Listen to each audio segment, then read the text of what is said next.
Subscribe now and press the bell icon. Never miss an update.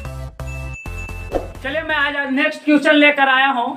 कल मैं आप लोगों का यूट्यूब पे अपलोड वीडियो नहीं कर पाया था क्योंकि कल मैं क्लास ही नहीं लिया था। कल 12th क्लास का एग्जाम था जिसके वजह से हम एग्जाम दिलाने चले गए थे, इसके वजह से आप लोगों को क्लास नहीं लिए थे। तो चलिए आज आपका पार्ट 13 है, पार्ट 13 है। और जो आज सिर्फ आज वीडियो देख रहे हैं नए लोग हैं वो कृपया 1 2 3 4 5 12 तक है, आप उसे देखिए और समझने का प्रयास कीजिए और एग्जाम में लिखने का प्रयास कीजिएगा। चलिए आज का क्वेश्चन है, मुद्रा आवश्यकताओं के दोहरे संयोग की समस्याओं को किस प्रकार सुलझाती है।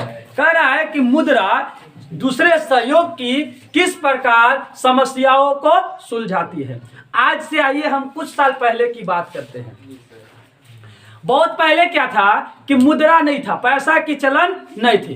पहले वस्तु विनिमय हुआ करता था। आप लोग से क्वेश्चन भी पूछा जा सकता है, वस्तु विनिमय किसे कहते हैं। 1 नंबर 2 नंबर का क्वेश्चन आपको आएगा, ठीक है। तो वस्तु विनिमय पहले हुआ करता था।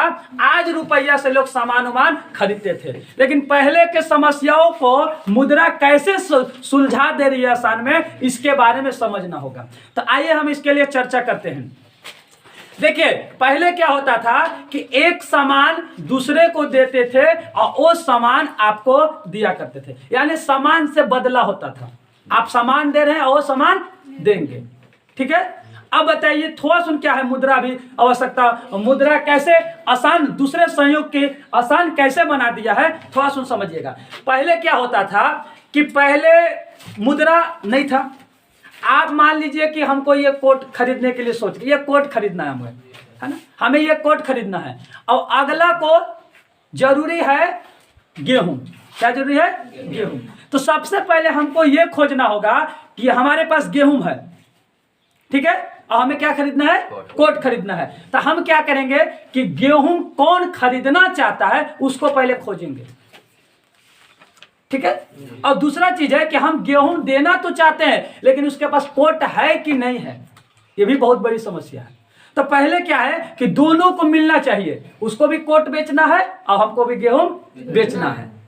तो हम गेहूं बेच देंगे, उसको आवश्यकता है और हमें कोट की आवश्यकता है, वो कोट दे देगा। तो ये बहुत समय लग जाता था जिसके वजह से बहुत परेशानियां झेलना पड़ता था कि जिस चीज को खरीदना है उसको खोजना होगा और वो क्या चीज की खोज रहा है उसको आपको देना होगा। तो ये वस्तु का लेना और देन होता था जिससे बहुत समस्या होता था। लेकिन अब क्या है कि अब जब से मुद्रा आया है, जब से पैसा आया है, किसी को खोजने की जरूरत नहीं है। आपके पास पैसा है, जहां से चाहे वहां से गेहूं खरीद लीजिए। आपके पास पैसा है, जहां से चाहे वहां से कोट खरीद लीजिए, ठीक है।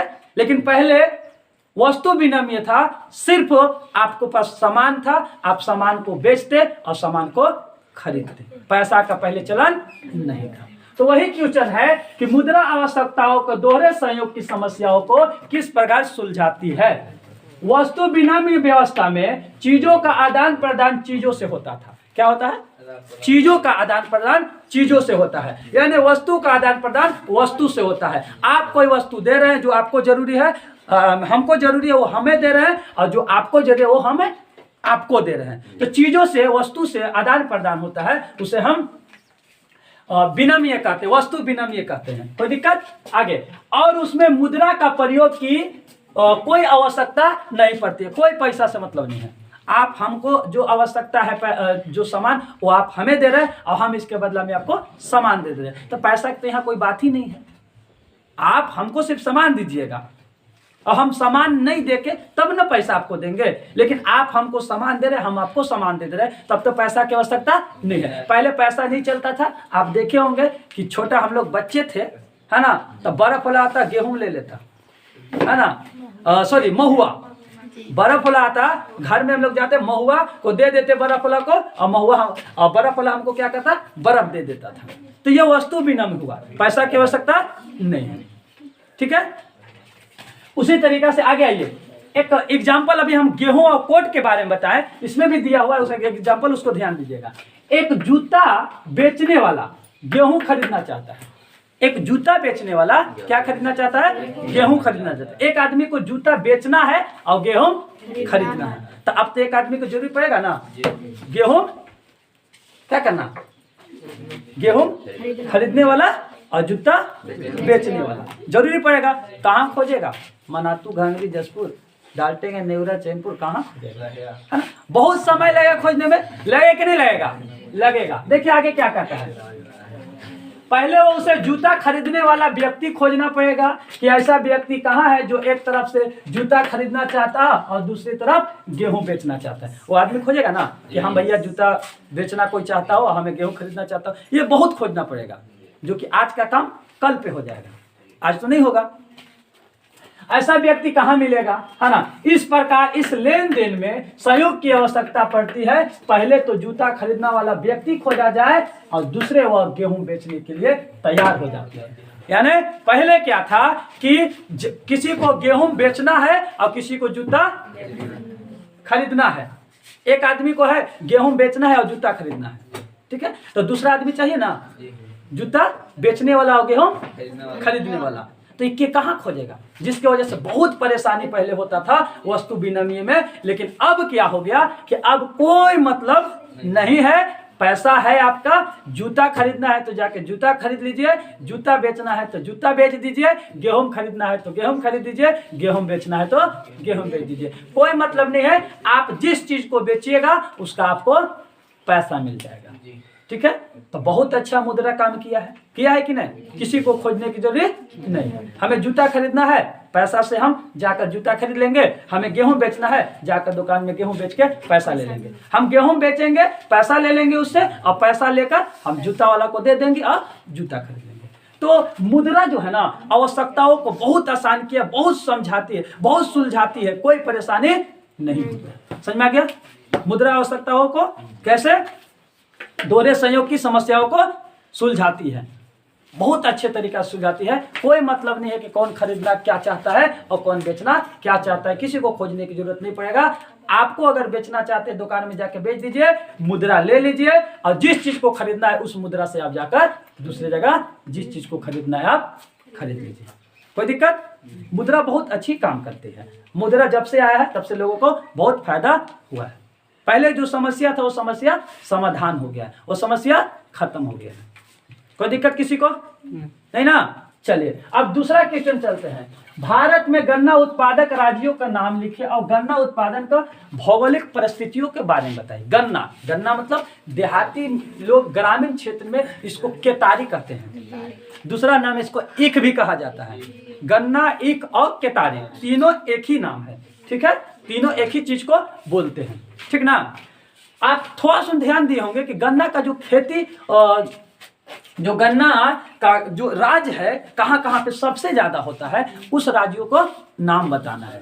और दूसरा है कि गन्ना का खेती करने के लिए क्या क्या भौगोलिक परिस्थितियां चाहिए, कितना पानी चाहिए, क्या तापमान चाहिए, क्या क्या कैसे चाहिए, ये सारा चीज को आपको बताना है, ठीक है। तो चलिए आइए हम लोग बात करते हैं। गन्ना उत्पादन के लिए निम्न स्थिति आवश्यक है। गन्ना को अगर उत्पादन करना होगा तो आपको निम्न प्रकार का स्थितियों को जरूरी है, तभी आप गन्ना को उत्पादन कर सकते हैं, और नहीं तो नहीं कर सकते हैं। दूसरा चीज आपको हम बता देते हैं कि गन्ना का उत्पादन करने के लिए पूरे 12 मास लगता है।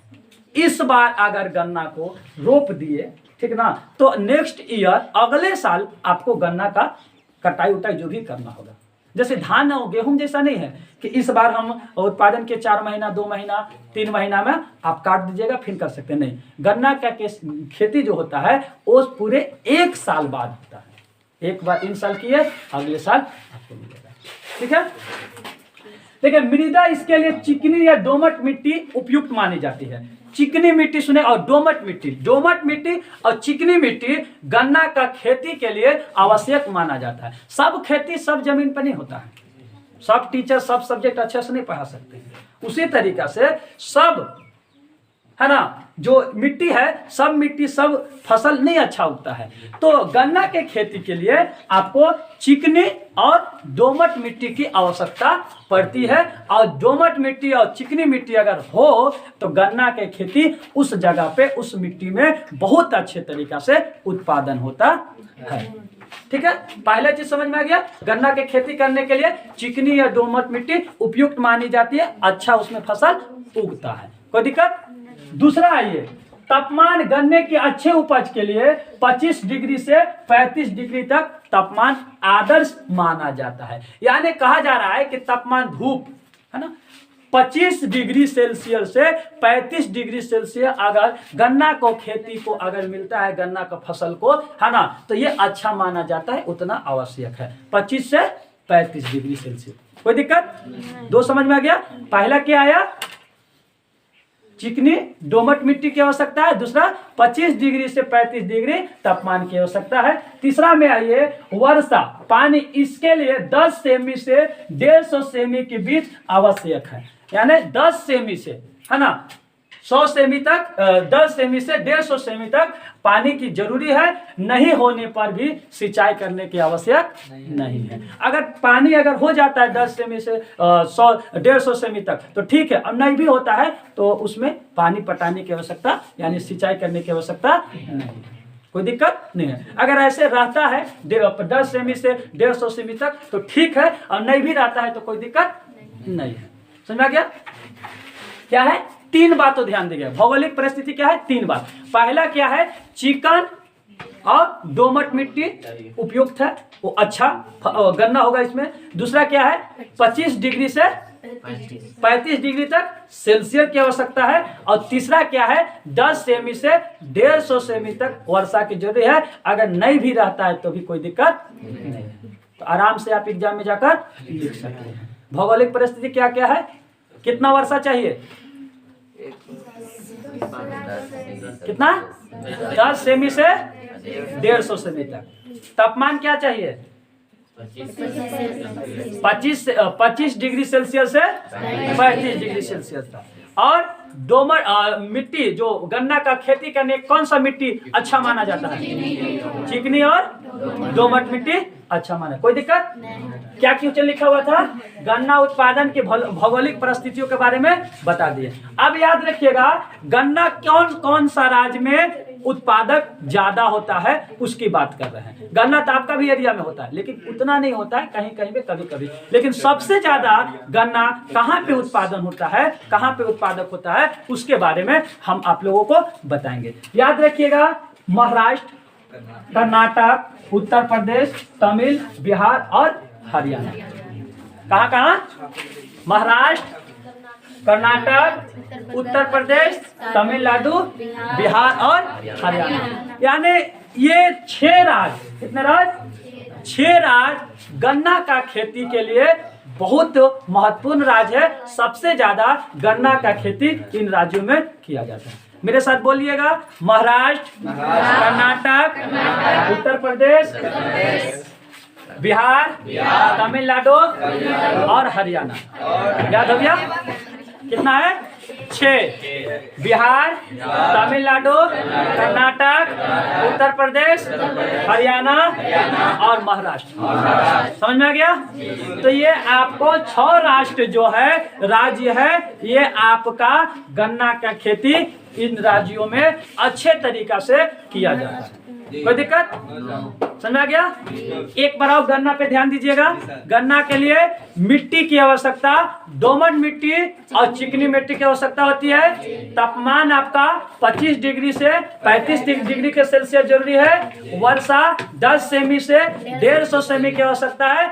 अगर ना भी हो तब भी कोई दिक्कत नहीं है। और ये गन्ना का खेती किन किन राज्यों में किया जाता है तो याद रखिएगा, महाराष्ट्र, उत्तर प्रदेश, कर्नाटक, बिहार, तमिलनाडु और एक हरियाणा। ये 6 राज्यों में सबसे ज्यादा अच्छे तरीका से गन्ना की खेती करते हैं। तो आप लोग को सबको समझ में आ गया होगा? कोई दिक्कत किसी को? अब तन मन धन से घर पर जाकर इसको दोबारा समझने का प्रयास कीजिएगा, और नहीं समझ में आया होगा तो आप ट्यूशन कर सकते हैं। कोई दिक्कत नहीं। Thank you. आज के Subscribe now and press the bell icon. Never miss an update.